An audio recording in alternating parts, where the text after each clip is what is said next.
DangerandPlay.com, Guerrilla Mindset. We're about to film part 2.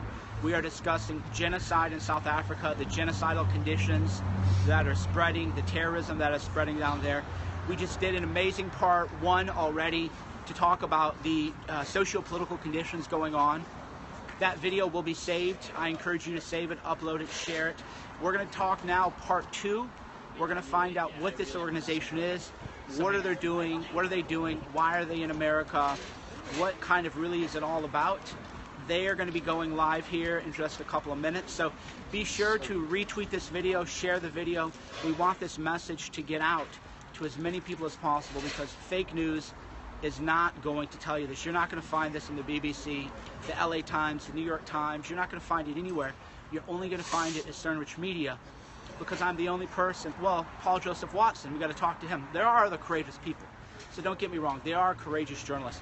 Paul Joseph Watson, Stephen Molyneux. There is courage. Don't get me wrong. And we need to do more of our original reporting. We need to do not just commentary, but we have to do original reporting, all of us, including me, to spread the word. Now, some of you are saying that you don't trust them and everything, and you know my answer to that is always, as my role as a journalist is to provide you information and people to talk to. It isn't to sell you on the thing. I don't know. They've never paid me any money. I don't know. You have to think for yourselves. I bring you the information. You can talk to them. You should always be skeptical. You should always fact check everything. Yes, I'm going to be on 60 Minutes. That's still on, unless they cut me out, but I don't care, guys. This is what I live for. I don't live for 60 Minutes. I don't live for fame. I live for bringing the truth to you. So if you wouldn't mind coming back out here again, Simon, that'd be great. So real quick, tell them who you are, tell them your website, tell them why you're here, but not yet, because I'm about to. Who are you? Why are you here? My name is Simon Roach, and I am the head of the coordination office of the headquarters of an organization called Suidlanders, which is spelled Sierra, Uniform, Indigo, Delta, Lima, Alpha, November, Delta, Echo, Romeo, Sierra.org. There's no www, Suidlanders.org. And we are an organization constituted under the aegis of Protocols 1 and 2, additional to the Geneva Conventions, as a civil defense organization. We are a civil defense organization devoted to protecting the welfare of civilian non-combatants. Civilian non-combatants. We are not a militant or militaristic or insurrectionist or seditionist organization in South Africa in the event of a cataclysm, aka civil war. I'm touring the United States with our head of security, Andre Kutsia, who's the head of the security department and all the departments that fall under it. And we are here to raise funds for civilian, non-combatant, vital necessities. We believe that our crisis is imminent, and if anybody wants to do some research on the things that are happening in South Africa at the moment, please don't go on the commercial media. You will not find it, but you will find statistics, facts, photographs, quotations, real, actual, genuine, true material to substantiate what I'm saying. It's there to be found. You're just not going to find it in the Citizen or the Star or the Cape Times or the New York Times or the Washington Post or BBC. They pretend that it's not happening. But many people are under severe threat at the moment, and there are open utterances by senior black leaders of a civil war, an impending civil war, a looming civil war. Which you don't want, if I understand you correctly. No, of course not. I don't aspire to die. I don't want to see my children terrified. I don't want their mothers to be in difficult circumstances. No, of course not. Not at all. Who wants such a thing? Nobody wants that. But the signs are there. The writing is on the wall. And so Andre and I are touring the USA to raise funds. We have come, let me be frank, to beg and to plead for people to make donations, however small they are. Those donations will be well handled. They go through a law firm and through 2 sets of independent auditors. This is not Bill Clinton talking to you on a windy beach in Haiti asking you to donate to the Clinton Foundation for the people in the catastrophe in Haiti, and then stealing 90 or 95% of the money. Every single cent that is donated will be deployed for civilian vital non-necessities. No arms, no ammunition, nothing of that description. Civilian vital necessities. Our raison d'etre, our purpose is to protect civilian non-combatants in an armed conflict. All of that money goes into legal trust. It is then controlled through 2 independent auditors, separate auditors, chartered auditors, control what is done with that money. We couldn't steal it or abuse it even if we wanted to, because it has to be audited and it has to be reconciled. So your money will be used for little babies, mommies, grannies and grandpas, and people who cannot look after themselves. We're here to raise money, and we'll be grateful to anybody who is willing to give a donation, no matter how small it is. If you'd like to know where to donate, please look at our website, which is suidlanders.org. There's no www. suidlanders.org. In the bottom right-hand corner of the page is a facility for PayPal, Bitcoin, whatever you like. And if anybody would like to contact me, if there's anybody who would like to make a substantial donation and they want to discuss it, they can send me an email. That's my email address is hk, just as simple as that, hk at suidlanders.co.za, and I will be able to respond to them and assist them and explain to them how the legal process works, how the auditing process works, how their money will be controlled, and how we answer to them. And if anybody wants to dictate how their funds are spent, the funds will be put into a specific sub-account. So if they particularly dictate that it is only to be used, for example, on medicine and similar medical related purposes, then we can do that as well. So there's a comprehensive solution. Are you going to be in the U.S. for much longer? If so, how much longer? Yes, Mike, we are. Thank you for asking that. Thank you very much.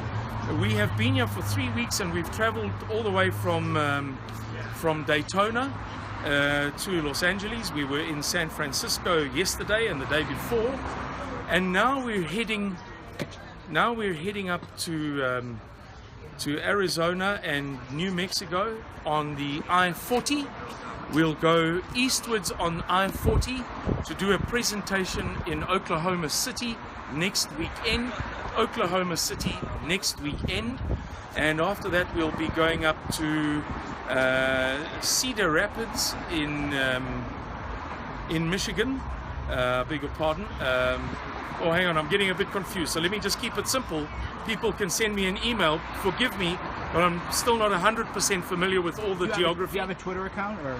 I don't have a Twitter account, but every day we answer emails. So we need to get you on Twitter.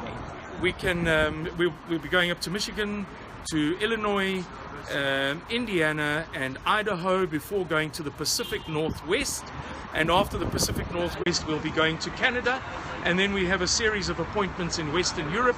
We've been asked to speak at 3 conferences in France, for example. Okay, is there anything else before we go that you would like to tell the people watching? No, I think we've said everything. Thank you very much for watching. We really appreciate all the support that we've received in the USA. Thank you very, very, very much for your kindness and generosity, and thank you for the support and encouragement that we've received by email from every single one of you. Okay, I have one more question for you. I wanted to send a film crew to the farms and do a kind of a documentary on the farm murders. Would that be too dangerous to do, or do you think that would be something that we could pull off? No, I think that you could pull it off.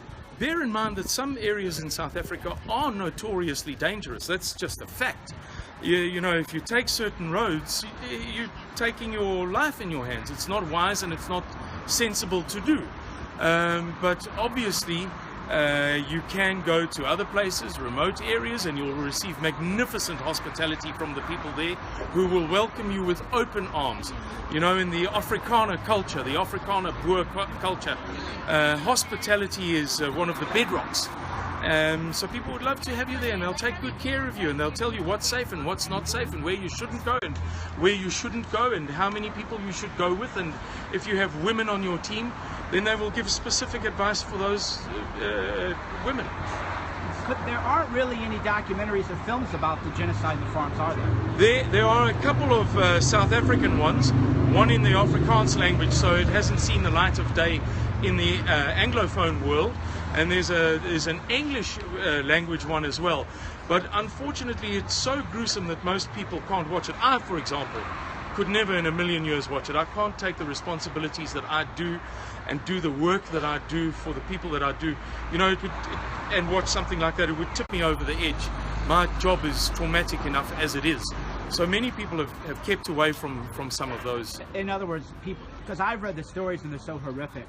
Yes. I wouldn't even, I was afraid if I did a documentary on it, people wouldn't even believe it because it would be a horror film. Well, it is unbelievable. You know, we gave a presentation last night in Santa Ana, and some of the people during the presentation were in tears when we were showing photographs of the things that are done to people. You know, a woman was being raped by 3 men, and her husband refused to watch. They were trying to force him to watch, and he, you know, was squirming and what have you. So they cut out his eyelids so that he couldn't close his eyes, held his head so that he watched as the men took turns with the woman.